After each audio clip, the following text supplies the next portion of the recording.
Story 4. I saw a schoolmaster in the Maghreb country.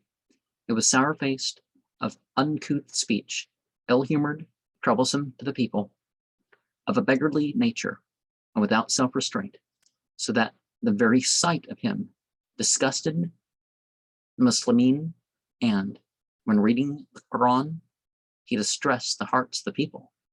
A number of innocent boys and little maidens suffered from the hand of his tyranny, venturing neither to laugh nor to speak, because he would slap the silver cheeks of some and put the crystal legs of others into the stocks.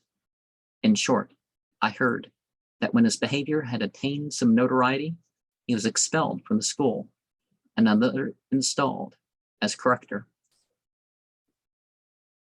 who happened to be a religious, meek, good, and wise man.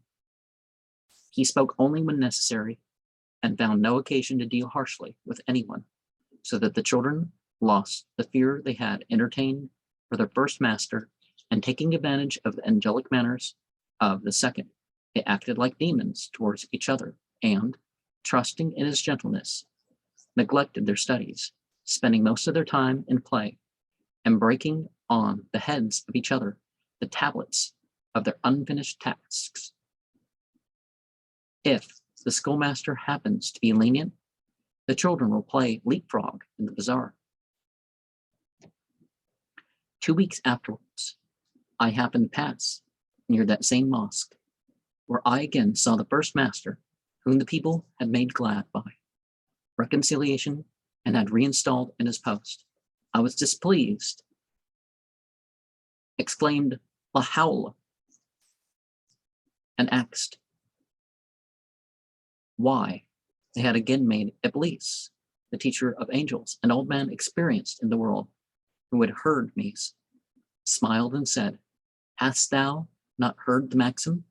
A Padshah placed his son in a school, putting in his lap a silver tablet with this inscription in golden letters: the severity of a teacher is better than the love of a father."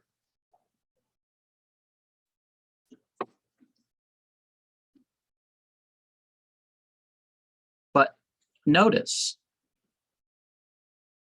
that a person is not religious in this way of speaking just because they have went and did some ritual or attended a sermon.